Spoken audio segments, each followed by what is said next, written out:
Minuto a Minuto, una radiografía nacional, los lunes a las 9 de la noche por CDR Canal 2. Minuto a Minuto.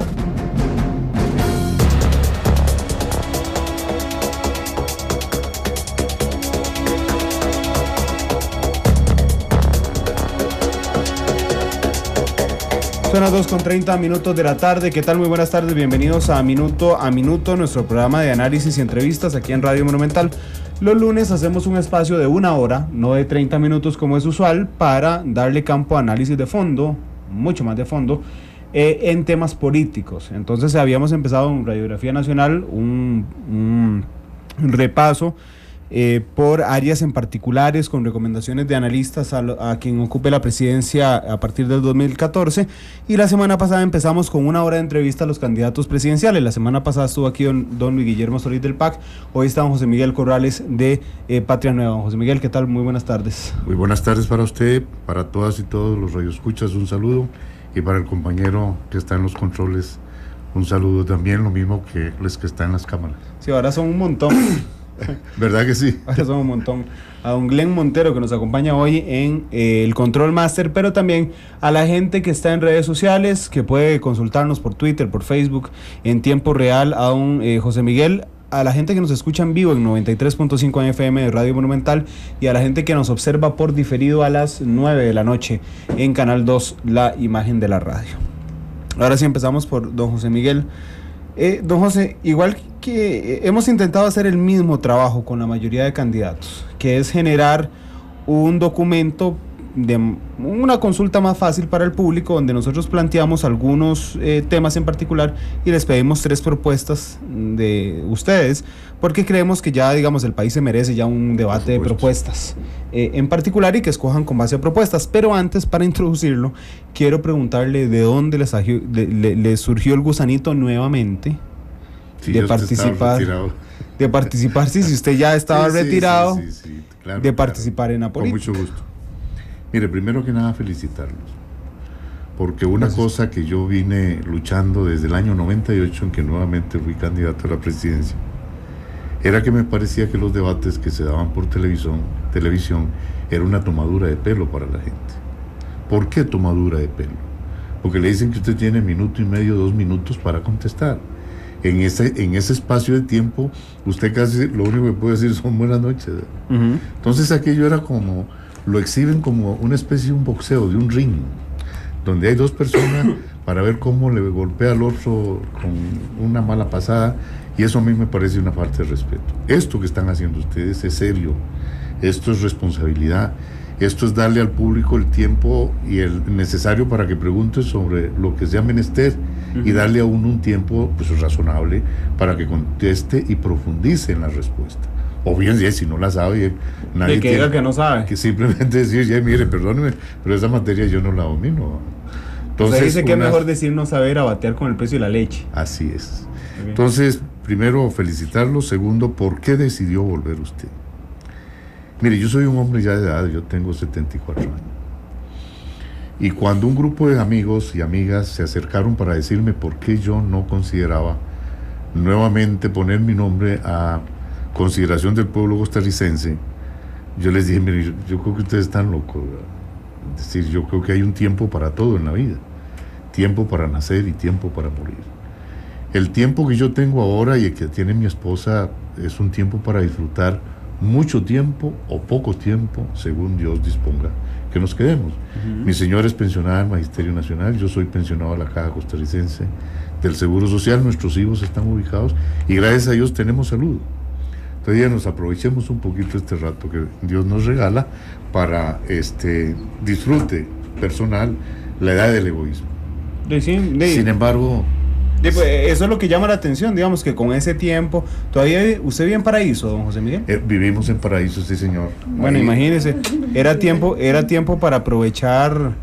Bueno, dormimos allá en San José y en realidad vivimos en Paraíso, porque apenas tenemos un minutito, nos vamos para allá. O un pedacito, finca, ¿no? Sí. En La Joya.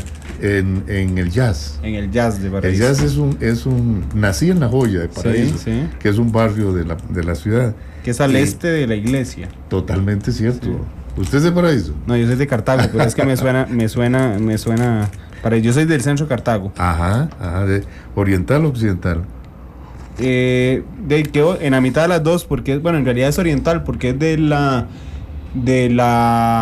Parque de Los Ángeles 100 metros sur, la Winston Churchill. De Los Ángeles 100 sur, sí, correcto. Ahí nací yo, entonces soy del sector oriental de Cartago. Oriental. Entonces me dice, mire, la situación que vive el país es bien crítica.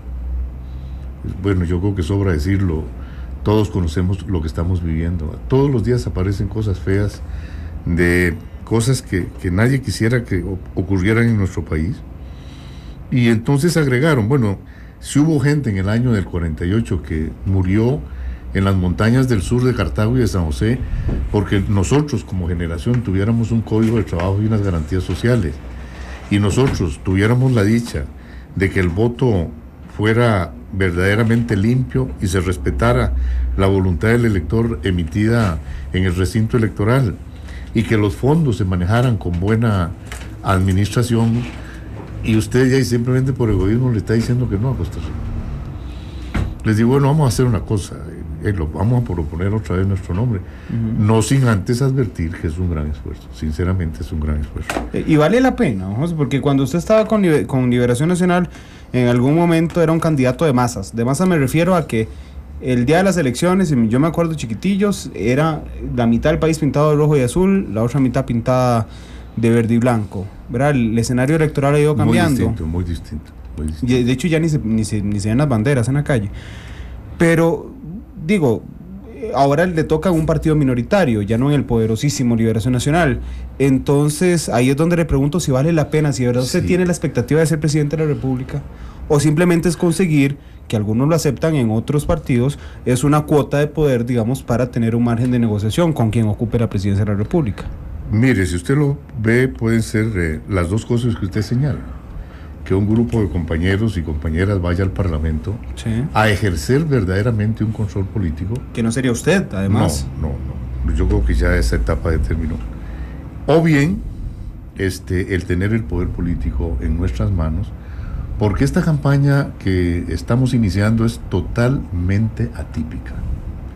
Dos grandes comunidades políticas estaban en el país. Por un lado, Liberación Nacional, por el otro lado, Unidad Social Cristiana, que por cierto, gracias a la habilidad de don Rolando Laclé y de don Rafael Ángel Calderón, lo mismo que la complacencia y el entendimiento de don Luis Alberto Monge, hizo posible que una diáspora de pequeños partidos que formaban oposición a Liberación Nacional se fusionaran en un gran partido de oposición, como efectivamente lo fue la Unidad Social Cristiana. Bueno, pero usted ve que de ese partido lo único que queda prácticamente es el recuerdo y es el nombre. Liberación Nacional, el de las grandes jornadas, el de las grandes masas, yo creo que queda el recuerdo. Entonces, esta campaña es atípica, totalmente atípica, y me atrevería a decirle que esto se va a decidir en enero. Aún más, dígame una cosa, a estas alturas, yo creo que yo conozca, no ha habido un solo compañero de candidato a la presidencia que haya puesto anuncios electorales. Porque siente... Bueno, don Luis Guillermo, 1. ¿Sí? Desde la semana pasada. Villalta 1 y Otto Guevara. Esos 3 son. Esos 3. Y 3 de 13. Lástima como hacer una encuestita para ver cuál es la opinión de la gente con respecto a los anuncios. Bien, ahorita viene. Para que usted vea el rechazo absoluto de la gente a este tipo de actividad, porque saben que todo el tiempo es lo mismo. ¿Va? Por eso les hemos dicho, no. Y a ustedes, ningún político les dice, denme en el poder político, yo quiero robar. No, nadie le dice. No, yo voy a hacer totalmente limpia mi administración, voy a perseguir a los corruptores y a los corruptos, etcétera, etcétera. Pero llegan al poder político y son lo contrario. Entonces, no se fije usted en lo que dicen, fíjese usted en lo que hacen. Por esa razón, este tipo de anuncios, hoy y ayer también, ya había una censura muy seria del electorado diciendo, pero déjense esa majadería, nosotros queremos saber quiénes son ustedes, no que es un anuncio muy bonito. ¿Y qué proponen?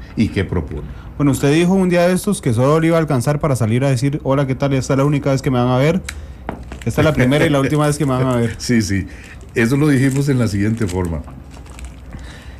cuando nos pregunta, ¿y ustedes de dónde van a coger recursos para salir a la propaganda?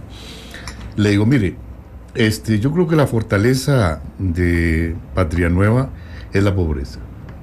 ¿Y por qué le digo que la pobreza es una fortaleza?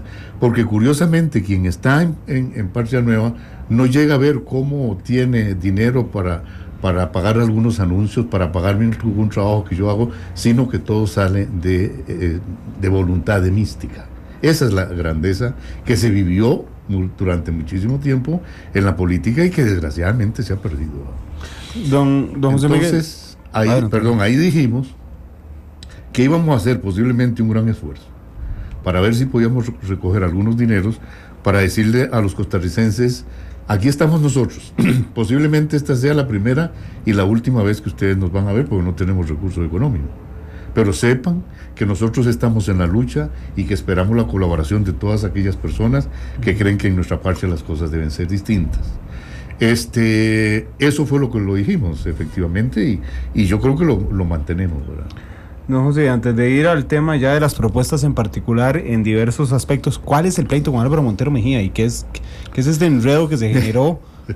Porque digamos que todo iba muy bien, todo iba ahí tranquilamente, hasta un momento en que todo se quebró y entonces empezó el pleito y el dime y el direte. Sí, no son pleitos, es una cuestión, perdón, me parece a mí muy seria que... No, seguramente muy seria, pero cuando usted lo ve desde afuera, ¿verdad? Entonces uno dice, bueno, entonces renunció, volvió y renunció y se parece al doctor. No conoce los detalles.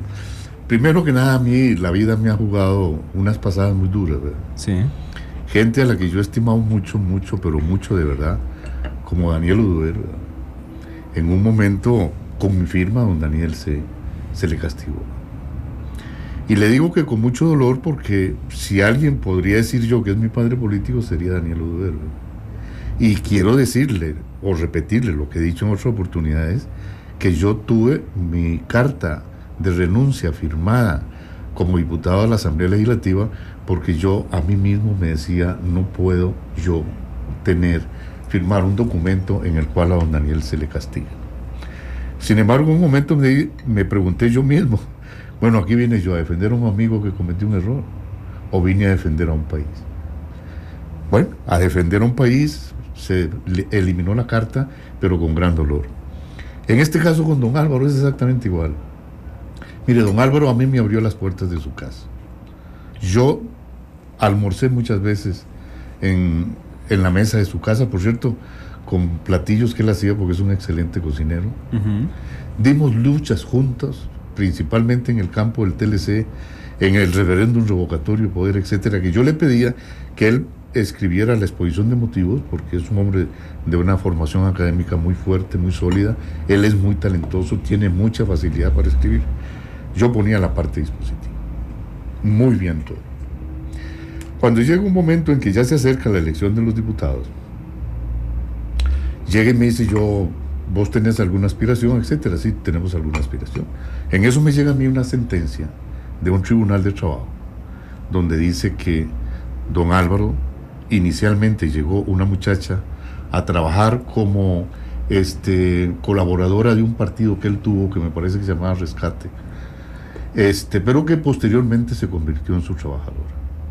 Un momento de tal, la muchacha le dijo, conseguí un nuevo trabajo, yo quisiera que me pagara la promoción de aguinaldo y de vacaciones, lo mismo que me reajustara el salario y lo mismo que me pagara la Caja Costarricense, porque en el periodo no había sido cubierto. Don Álvaro le dice, no, usted está renunciando, no hay ningún derecho. La muchacha se fue a los tribunales, hubo sentencia, inclusive don Álvaro presentó una excepción de prescripción. Ajá. Y ya lo ganó. En segunda instancia, etcétera, se apeló, en segunda instancia se confirmaron todos los hechos. Yo le digo, mire, don Álvaro, nosotros hemos fijado muy claramente una de nuestras metas, la Caja Costarricense del Seguro Social, salvarla para que siga siendo la institución insignia de este país y que el pueblo costarricense pueda tener salud de primer orden. Si aparece que un compañero de la posición suya, presidente del partido, y además candidato a diputado en los puestos que llaman elegibles, tiene ese problema, nos van a decir que somos exactamente igual que todo el mundo. Les dicen una cosa y hacen otra.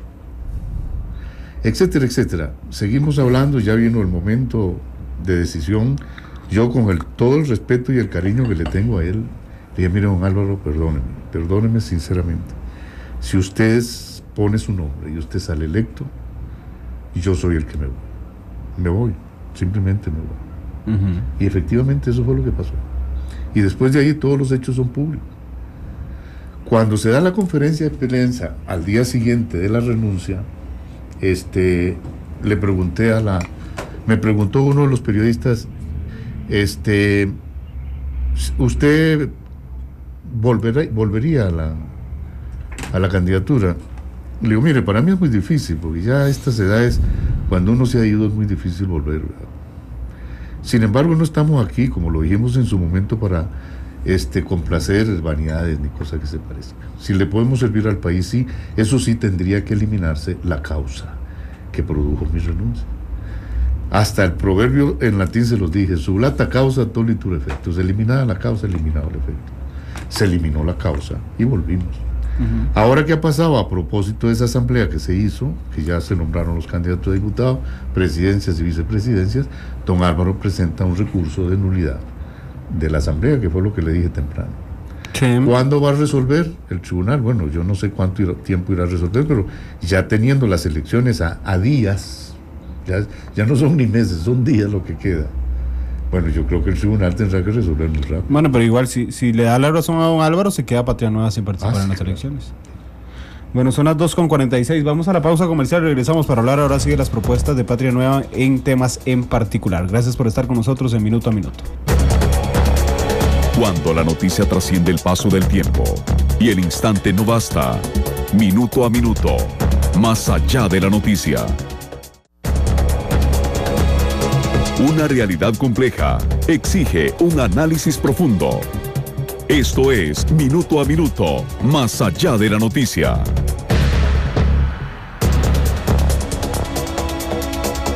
Son las 2:49. Tenemos a José Miguel Corrales, candidato presidencial de Patria Nueva, con nosotros. Aquí hablando ahora sí de propuestas. Empezábamos el bloque hablando sobre por qué volvió a política, ya que nos contara el inicio de las diferencias con Álvaro Montero Mejía, pero ahora sí queremos hablar de propuestas. Evidentemente no tenemos toda la tarde, pero tenemos un poquito de chance para discutirlo. Pero, don José Miguel, voy a ir por aspectos. No se preocupe. Usted me cuenta cuáles son las propuestas suyas. En infraestructura vial, ¿qué haría José Miguel Corrales si fuera presidente de la República?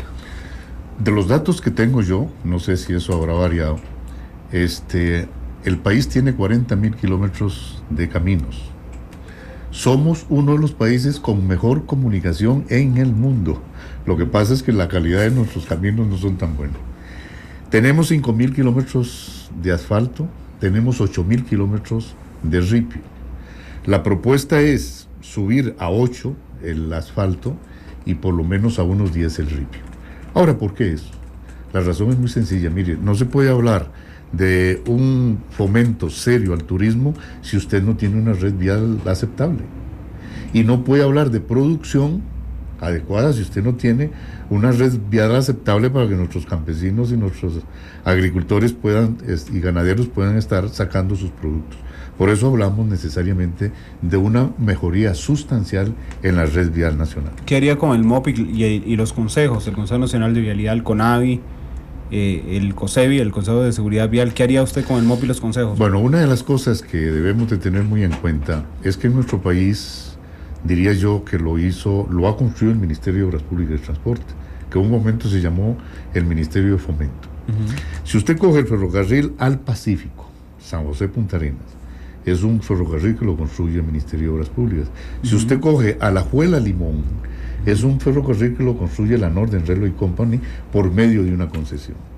Yo le pregunto a la gente que tuvo la dicha de conocer el ferrocarril al Pacífico y el ferrocarril al Atlántico, ¿cuál de los dos ferrocarriles fue mejor? Eso no quiere decir que la concesión por sí misma sea mala. La concesión donde está el tendón de Aquiles necesariamente es en el capítulo del financiamiento. Ahí es donde se hacen diablos de capirote. Entonces, evidentemente, se fortalecería muchísimo el Ministerio de Obras Públicas, las diferentes divisiones se revisarían a ver si están cumpliendo las metas, y si hubiera que hacer alguna obra por concesión, se haría por excepción y no por regla como ahora se está haciendo. Pero cerraría el CONAVI, por ejemplo, que es uno de los temas más polémicos que se ha hablado, porque el CONAVI es quien no puede hacer obras, finalmente. Sí, correcto. ¿Verdad? Entonces, fue lo que le dije, revisaríamos qué es lo que han hecho. Aún más, el CONAVI es de reciente data, su creación. Sí, ¿verdad? claro. Entonces, habría que ver si ha cumplido o no ha cumplido. Si no ha cumplido, cuáles son las razones por las que no ha cumplido, y si efectivamente son debilidades de la ley o que no sirve, pues habría que quitarlo. Eso no quiere decir que las obras no se harían. Se harían por el Ministerio de Obras Públicas directamente, o bien, como le dije, por concesión, pero como excepción. Ok, hablemos de concesión de obra pública. Lo único sería por excepción, pero Por usted no lo excepción. descartaría del todo. No, un gobierno porque me suyo. parece que el resultado que ha dado, por sus hechos los conoceréis, Ajá. el resultado que ha dado no ha sido bueno. Entonces, ¿cómo vamos a insistir con algo que no ha sido bueno? Pero usted dice, bueno, la falla está en el financiamiento. Sí. Pero cuando usted dice no ha sido bueno, pienso en dos concesiones. Empecemos por la ruta 27. Sí. ¿Por qué el financiamiento en esta ruta 27 malo? No es que el financiamiento sea malo, es el capítulo Ajá. que ha permitido esos financiamientos que no son los correctos. Ok. ¿Les parece bien a los estimados radioescuchas que en estos momentos Costa Rica, el Ministerio de Obras Públicas, construyera los puentes sobre los grandes puentes, 3 grandes puentes que hay? Construyera Orotina, Caldera, construyera San José, entrada a Colón, y la empresa cobra como si todo lo hubiera hecho ella. Ujú. ¿Dónde está ese veneno? Pues en el capítulo del financiamiento, ¿verdad? O en los capítulos. Sobre la situación fiscal, y aquí hay que agregar un punto, porque justamente después de que habíamos consultado a Luis Guillermo Solís la semana pasada sobre la situación fiscal, surge esta propuesta del Ministerio de Hacienda. Ellos no le dicen propuesta, le dicen llamado de diálogo sobre la situación fiscal. ¿Qué hacer con la situación fiscal, don José Miguel, que es realmente alarmante? ¿Qué haría usted como presidente? Con mucho gusto. Voy a coger las palabras del señor ministro, no son palabras mías. El señor ministro actual de Hacienda dijo que las 500 más grandes empresas del país no pagan impuestos. Okay. ¿Cómo es eso? Eso lo dice él, y él sabrá por qué lo está diciendo. Entonces, lo primero que tendríamos que hacer es ver si hay evasión fiscal. Segundo, tendríamos que tomar una serie de medidas para economizar el gasto. Una de las cosas muy claras que en mí está, por ejemplo, es la eliminación de las presidencias ejecutivas. Ajá. Y todo lo que implica... ¿Usted eliminaría las presidencias ejecutivas? Además son inconstitucionales. ¿Y qué pondría? Lo que tuvieron las instituciones cuando se crearon, que son gerentes. Okay. Disminuiríamos de 7 miembros que están hoy a 5, y las que tienen 5 los disminuiríamos a 3. Ya ahí está usted hablando en serio de una reducción del gasto importante. Y en esa línea, esto es un ejemplo nada más, en esa línea estaríamos revisando el gasto público. Si aún la situación fiscal es mala, entonces tendríamos necesariamente que poner un paquete de impuestos. Ningún país del mundo puede funcionar si no es con base en los impuestos. Todos tenemos que pagar impuestos. Ahora, lo grave es que de cada 100 colones que recibe el Estado costarricense, 80 colones lo paga la gente pobre y 20 colones lo paga la gente adinerada. Si tendría que irse a un paquete de impuestos, ya digamos en el panorama más oscuro, apostaría por el IVA. Es que ese es un impuesto al valor agregado, que es un impuesto directo. Sí, Indirecto. Sí, es indirecto. Y los indirectos son impuestos que lo paga la gente de escasos recursos mayoritariamente. Tendría que ser con base en renta. Okay. Renta un impuesto al capital. Renta es el impuesto que le pagan a usted absolutamente todos los países desarrollados del mundo. Coja los Estados Unidos, coja Japón, coja Inglaterra, coja Alemania, coja Francia, cualquiera. A ver dónde está la columna vertebral de su régimen tributario, verá que son impuestos directos, impuestos sobre la renta. Con otra advertencia. Cuando estábamos en la Asamblea Legislativa lo dijimos 1000 veces. Aquí se está cobrando la renta sobre el salario. Y mire, por Dios, cobrar renta en el salario es cobrar un impuesto al salario. ¿Por qué? Porque renta es, deducido los gastos que tiene la producción, lo que queda se llama renta. Sí. Entonces, si usted es un trabajador... La idea de utilidad, de ganancia en español. Utilidad de ganancia, usted lo está diciendo bien. Si usted es un buen asalariado y le dice entonces le vamos a cobrar impuestos sobre renta, pero ¿cuál renta? Yo no tengo renta, yo soy un asalariado. Si no me queda nada. Digo, pago todo y no me queda nada. Por supuesto, por supuesto. Entonces tenemos que decir con justicia. Ahora, te dicen los profesionales de éxito. Una cosa es que yo como profesional tenga éxito en mi profesión y otra cosa es que en mi bufete yo tenga abogados empleados que están trabajando para mí. Pues eso es una empresa, y eso es otra cosa. Ahí sí hay renta. Ahí sí hay renta. No, José, pasemos de capítulo. La Caja. Costarricense del Seguro Social. Sí. Mire, la Caja, nosotros tenemos preparados, dentro de otras cosas, bueno, la eliminación de las presidencias ejecutivas. Segundo, un decreto de intervención de la Caja Costarricense del Seguro Social. Es tan serio lo que está pasando en la institución que si no se toman medidas, pero verdaderamente serias, la institución va a desaparecer. Con el interés de que muchos de los que están adentro están ahí cumpliendo la misión de hacerla desaparecer. Que eso es lo triste, ¿verdad? Bueno, La Nación nos revelaba la semana pasada que durante 4 años se sumaron 5 trabajadores administrativos por día. Sí. Eso es insostenible. Insostenible, y eso se hace con la intención de quebrarla, ¿verdad? Porque hay muchos que tienen medicina privada, tenemos hospitales y tenemos hoteles hospitales y tenemos clínicas y mandamos todas las radiografías y exámenes a hacerlas a estas instituciones. O sea, la idea es quebrar la institución. ¿Usted recortaría la planilla de la Caja? Si es necesario, se recortaría. Bueno, le acabo de decir las presidencias ejecutivas. Sí, claro. Ahí empezando. Serio, eso es desde arriba. Es que la ley tiene que ser de arriba o abajo. La ley entra por casa. Y aumentaría la contribución que generamos nosotros, digamos, todos los trabajadores a la Caja.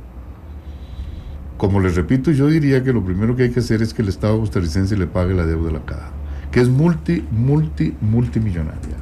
¿En bonos hay que hacer un esfuerzo, un plan, que bueno, y ahí vienen los que saben leer y escribir, ¿verdad? Que diseñen un plan de cómo el Estado en X tiempo tiene que pagarle a la Caja Costarricense sus adeudos, porque resulta que el Estado es el mayor deudor de la Caja. ¿Cómo explicamos eso? No, José Miguel, las exportaciones que vienen de capa caída este año, ¿cómo fortalecerlas? Aquí vamos a un mix. Vamos a un mix de temas. Mire, las exportaciones evidentemente van relacionadas con muchas cosas. Número 1, los consumidores. ¿Quiénes nos compran a nosotros? ¿Están en buenas condiciones o han caído la capacidad adquisitiva de ellos?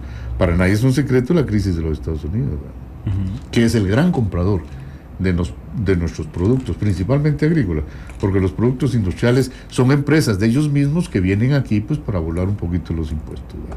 Porque esa es la verdad de las cosas. Ver cómo se mejora la tal tramitología, que mire, verdaderamente es una desgracia. Hace pocos días que andábamos ya nosotros un poquito en campaña electoral y estuvimos en el norte, y de Peñas Blancas para el sur, o sea, para nuestra patria, podía haber tal vez una fila de unos 4-5 kilómetros de trailers haciendo cola para que los revisaran en las aduanas. Pero Dios mío, en la era de la informática, ¿cómo es posible que eso se esté dando en nuestro país? Entonces, si yo soy un exportador y tengo que pasar esos calvarios, es un desaliento absoluto las cosas. Me parece que tenemos que hacer también un gran esfuerzo en puertos y aeropuertos. Yo no sé cómo nosotros nos metemos en una aventura, bueno, salvo los que querían vender el país, del Tratado de Libre Comercio, de ir a competir nosotros con los Estados Unidos teniendo los puertos y los aeropuertos que tenemos, ¿verdad? Y las carreteras que tenemos. Es que es inconcebible. Todo sale por ahí. ¿Cómo se tira usted a una aventura de esa naturaleza si no tenemos las condiciones mínimas para salir adelante? No, José, vamos a brincar a temas de derechos humanos, la unión civil homosexual. Mire, nosotros hemos propuesto lo que se llama las sociedades de convivencia.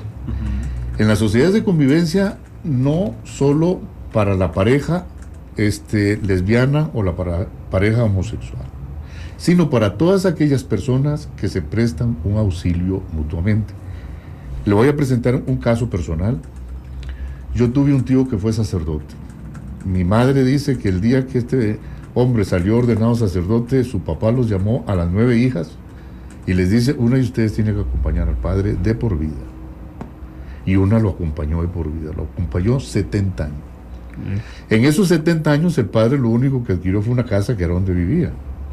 Y bueno, muy viejo, porque duró mucho tiempo en el sacerdocio, le tocó una pensión de la que paga la curia. Cuando él muere, de acuerdo con el derecho civil, si no hacía testamento, heredan todos los hermanos que están en ese momento, los padres, etc. Es decir, la sucesión legítima. Bueno, yo creo que aquello sería una injusticia, que los otros hermanos heredarían siendo ella la que lo auxilió y lo cuidó durante todo el tiempo. Entonces, no solamente la unión homosexual o lesbiana, sino todos aquellos que estén en sociedad ayudándose mutuamente deben de tener los derechos civiles. ¿Cuáles? Heredar ab intestato, tener derecho a cobrar pensión alimentaria si lo dejan votado, tener derecho a presentar su pareja como si fuera efectivamente él es mi compañero, ella es mi compañera. En eso absolutamente ningún problema.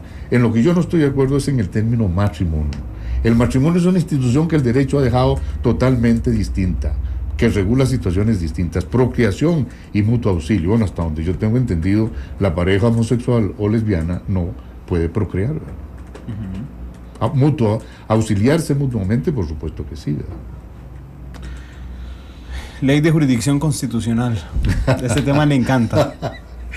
Bueno, algunos dicen es culpa de Corrales de la tal ley de la jurisdicción constitucional, sí. Otros dicen viva Corrales, es el autor de la ley de la jurisdicción constitucional. Uno, no se ha hecho en el país una reforma legal que tenga más trascendencia que la la creación de la jurisdicción constitucional. Eso marca un hito, antes y después de la ley de la jurisdicción constitucional.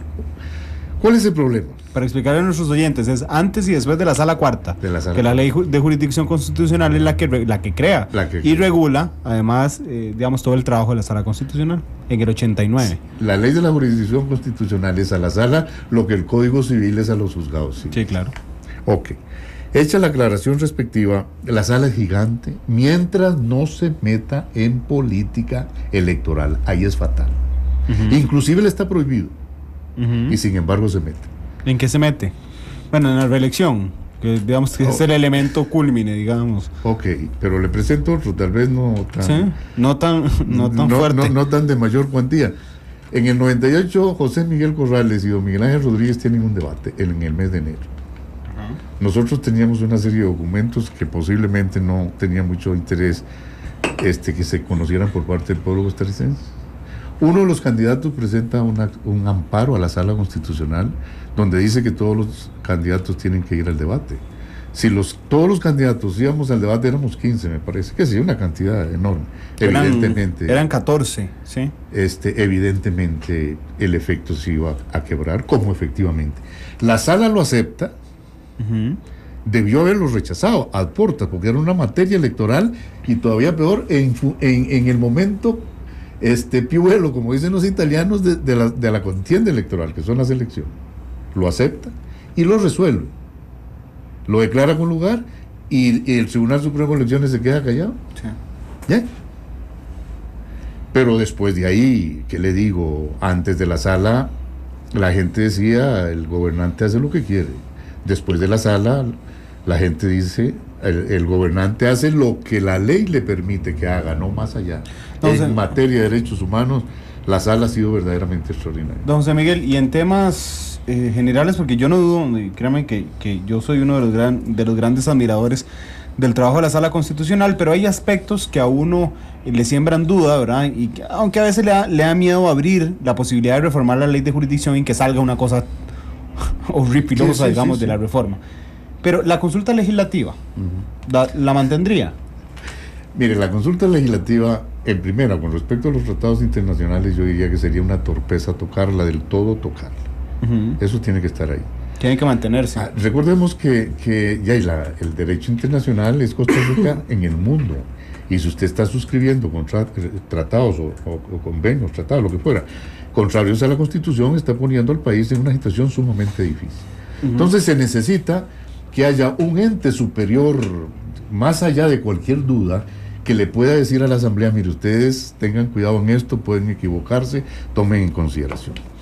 ¿Dónde ha venido a resultar lo que en un momento señalamos? Es con respecto a los proyectos de ley para hacerlos alongaderos, para hacer que no se aprueben. ¿Por qué se puso esa institución? Entramos nosotros, 86-90, con un convenio que se lleva a llamar el Convenio Atunero. Y hablamos meses sobre la legalidad o ilegalidad del Convenio Atunero. Entonces ahí estábamos don Luis Friedman y yo en la Comisión de Jurídicos y hablábamos de la necesidad de que hubiera un ente que pudiera la Asamblea consultar con respecto a la constitucionalidad o no de una ley. Pero evidentemente ese pronunciamiento de la Sala no obligaría al Parlamento. Se nos dijo, llegamos a la conclusión de que eran necesarios, creamos la institución, pusimos 10 diputados precisamente pues para que fuera un poquito menos fácil el estar con actitudes alongaderas en el trámite de proyectos. Pero no le salió. No. Y porque además hay un voto salvado del año pasado de Ana Virginia Calzada, la entonces presidenta de la Sala Cuarta, diciendo que los 10 tenían que haber votado en contra del proyecto. Una cosa que fue interesante cuando uno analiza la posición de la Sala Constitucional, pero fue un voto de minoría. Sí, pero el voto de mayoría permite que el que haya votado a favor puede de una vez consultar. Sin embargo, ya la filosofía del voto de doña Ana Virginia ya está guiado a hacer un poquito más difícil la consulta, desde el punto de vista de que si lo que usted quiere molestar, usted se equivoca. Aquí no puede coger usted esta institución como para estar atrasando el trámite. Sí, pero fue solo ella, es que vea lo complicado. Un día eso estaba Gilbert Armijo aquí, el presidente de la Sala, el presidente interino de la Sala Cuarta.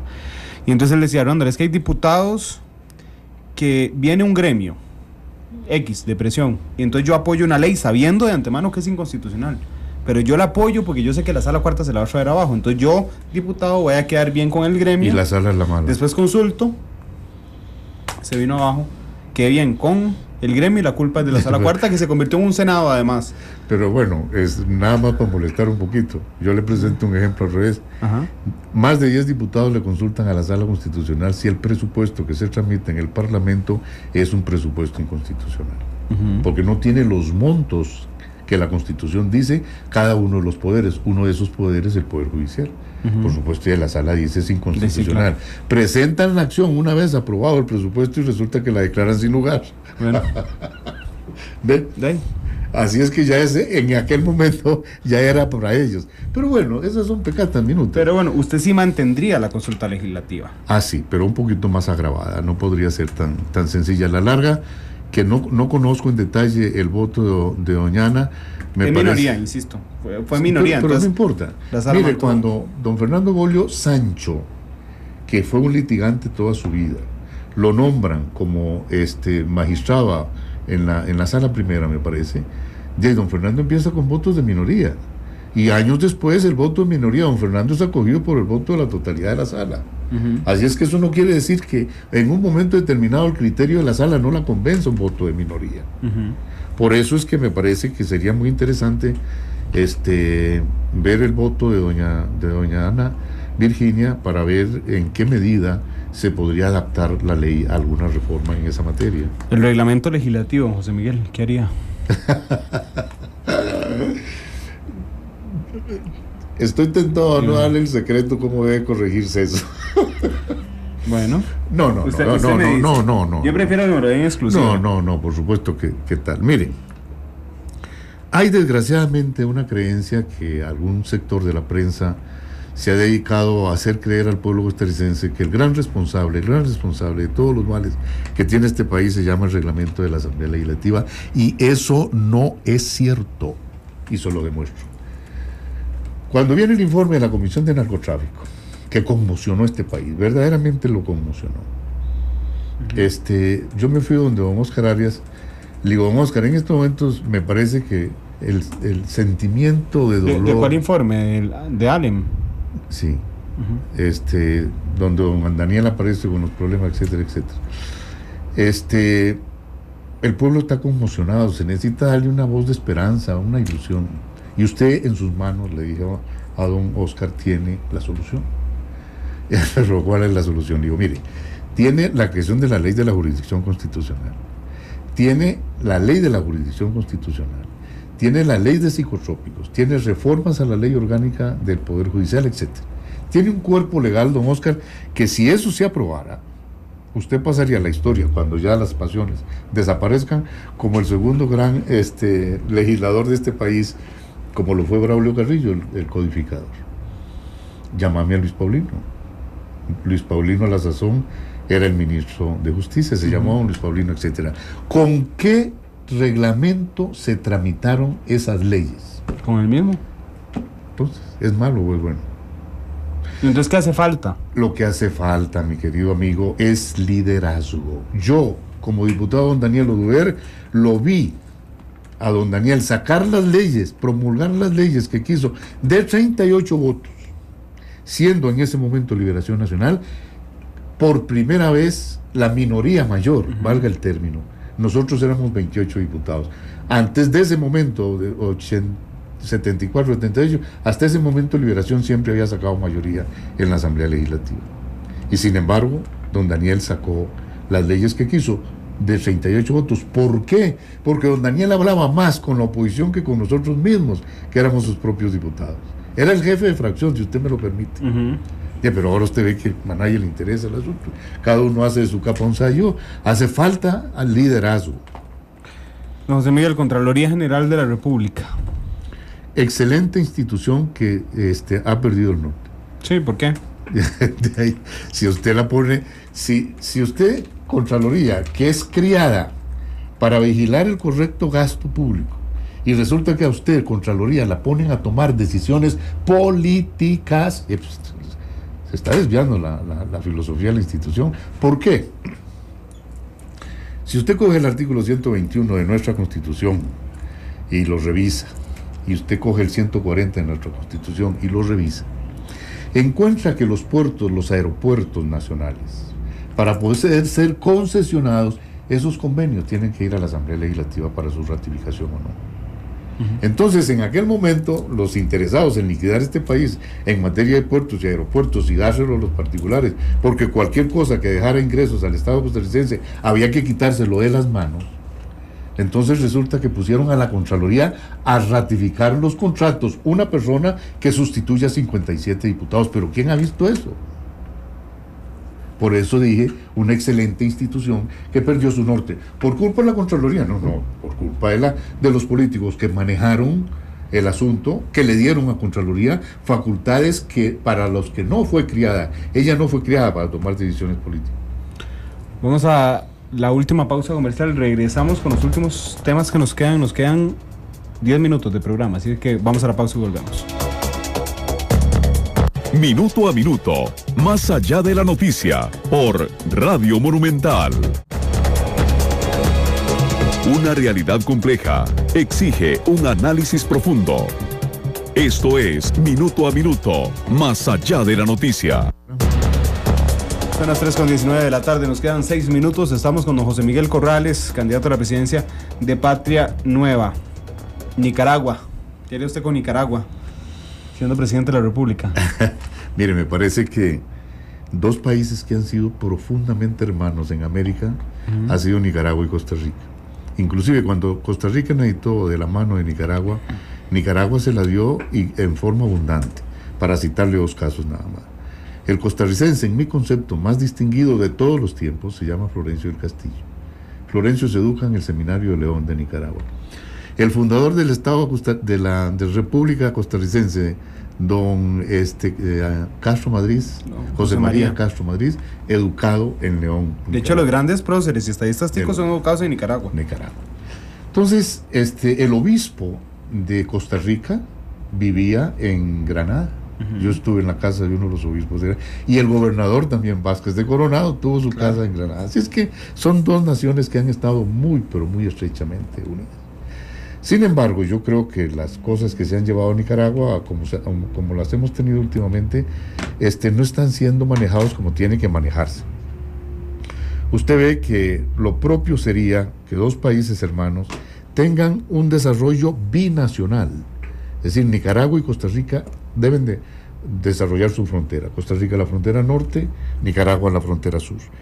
La frontera norte, Costa Rica, ¿en qué podría ayudar? Educación, nosotros tenemos bastante experiencia. Salud, nosotros tenemos bastante experiencia. Electricidad, yo creo que nosotros manejamos muy bien los temas. Y Nicaragua, ¿qué podría tener? Programas conjuntos de turismo. Imagínese una lancha que salga del lago de Nicaragua y le llegue a usted Limón caminando por el lago y bajando por el río San Juan y por los canales de Tortuguero. Verdaderamente una maravilla. Las costarricenses que han tenido la dicha de ir al Amazonas y han hecho ese viaje, le dice que este viaje es mucho mejor porque el Amazonas es tan grande que hace horizonte. En cambio aquí usted tira la mano y está tocando las manos de los primates. Nicaragua tiene en la parte del sur, del sureste, donde está la Barra del Colorado, de la Mosquitia, una cantidad de maderas preciosas, pero verdaderamente preciosas. Las gentes que han tenido la dicha de ir a Lima y han tenido oportunidad de entrar a la Catedral de Lima, el altar que está a la par de donde está el entierro de Francisco Pizarro, que por cierto nunca entendí cómo a Francisco Pizarro lo tenían enterrado en la catedral, ¿no? Es un altar de cocobolo, que mire, es una verdadera belleza traído de Nicaragua. Podemos hacer perfectamente la piscicultura y la maricultura porque ellos tienen enormes humedales. Y entonces usted encontraría dos naciones amigas desarrollando sus fronteras, entendiéndose mutuamente. Inclusive yo tuve la oportunidad de estar en Israel en la Universidad de Ben Gurión en el Negev y les pregunté que si ellos nos podrían ayudar en el desarrollo de esa zona en el supuesto caso que ganáramos las elecciones, y se puede contar con toda la experiencia que tenemos nosotros, que es mucha, porque ellos tienen muchos problemas con los beduinos y gente que les vienen de otros lados, etcétera. Así es que es voluntad, hombre. Aún más, supóngase en estos momentos, Randall, que yo sea presidente y oirá decir estas palabras: la relación con Nicaragua es tan importante para mí que yo personalmente, junto con el ministro de Relaciones Exteriores, vamos a llevar las relaciones con Nicaragua. Eso hay que ponerle fin, eso es una barbaridad como se maneja. Tengo dos consultas para brincar de temas. Me quedan 2 minutos, pero no quiero dejar de hacerle ninguna de estas. No hay alguien al que me interese preguntarle más qué opina de las encuestas que a usted. Las encuestas son... Porque a usted le hicieron un daño tremendo. Tremendo. Las encuestas son un instrumento científico que no se equivocan. Los que se equivocan son las personas que manejan las encuestas. Y ahora con un aspecto muchísimo más grave, que resulta que tienen carácter financiero. Porque si a usted le van bien las encuestas, los bancos le prestan dinero, si no, no le prestan dinero para la campaña. ¿Pero dónde se ha visto esto? Esto que estamos viviendo son una de las razones por las que me hace a mí entrar nuevamente en política. Por lo menos para verte a vos los ojos y decirte, mire, hice lo que pude por ayudarle a este país en su sistema, en este caso electoral. Estamos matando la democracia, por Dios. José Miguel, y en el último minuto, si usted no le hubiera hecho caso al gusanito por ingresar a la campaña electoral, después de usted... Por ninguno. Eso era la pregunta. Después de usted, ¿quién? No, por ninguno. ¿Quién es el peor de los candidatos? Y no se preocupe, es la misma pregunta que le he hecho a todos, así que no se preocupe. Pero yo sé que la mejor cuesta mucho, porque uno tiene su idea, ¿verdad? El mejor después de uno, pero ¿quién es el Pero tal peor? vez, mire, tal vez si yo no fuera candidato, yo con todo gusto le contesto. Me parece que es un deber contestar. Pero siendo yo candidato, me parece como no bien que yo esté hablando mal de mis colegas, ¿verdad? Pero no hay alguno, no, es que usted no está hablando mal de ellos, es digamos, de sus propuestas gubernamentales. No hay uno en que le pare el pelo, que usted diga, este sería lo peor que le pasa. Y no estoy personalizando, estoy hablando de propuestas partidarias. Bueno, cuando uno ve las propuestas, la mayoría de ellas usted está conforme con las mismas. Bueno, exacto, en el campo ideológico que don Otto Guevara y yo estamos en las antípodas, en muchas de las cosas que él manifiesta. Pero en las otras casi todas son como para sorprender a los incautos, ¿verdad? Los programas de gobierno es eso, mire, yo voy a hacer esto, pero mientras llego al poder, una vez que llego al poder, eso lo voto. Es la prueba más manifiesta como para incumplir las promesas de campaña. Por eso cuando nosotros hablábamos del referéndum revocatorio de poder, considerábamos que las propuestas de campaña, si no se cumplían, era una causa para destituir al gobernante de turno. Es una charlatanería, es una estafa política. Tal vez podría estar. en lugar de plan de gobierno, podría presentarse el Plan Nacional de Desarrollo. Entonces, si queda, ese pasa a ser oficialmente aún más, revisado por la Contraloría. Exactamente, yo le diría perfectamente que lo que hace el Estado de la Nación debe ser vinculante para el gobernante de turno, no hay necesidad de estarle haciendo cuentos. Entonces el pueblo lo que diría, bueno, ¿cuál de estos candidatos es el que puede tener más capacidad para cumplir el programa del Estado de la Nación? Somos el país más diagnosticado del mundo, dice el ministro de Hacienda, Edgar Ayales. Totalmente Miguel, cierto. Muchas gracias por estar aquí. El gusto es mío, muchacho, y te felicito. Muchas gracias. Gracias a José Miguel Corrales. Y a todos los radioescuchas, un saludo cariñoso. Candidato de Patria Nueva. Mañana los invitamos. Mañana volvemos al horario normal de 3 a 3 y media. Mañana estará aquí Jordi Prat, el viceministro de Hacienda, hablando sobre este llamado de diálogo, sobre la situación fiscal. Estará aquí sentado 30 minutos para responder no solo mis preguntas, sino las preguntas que tengan ustedes. Feliz tarde. Minuto a minuto, más allá de la noticia, por Radio Monumental.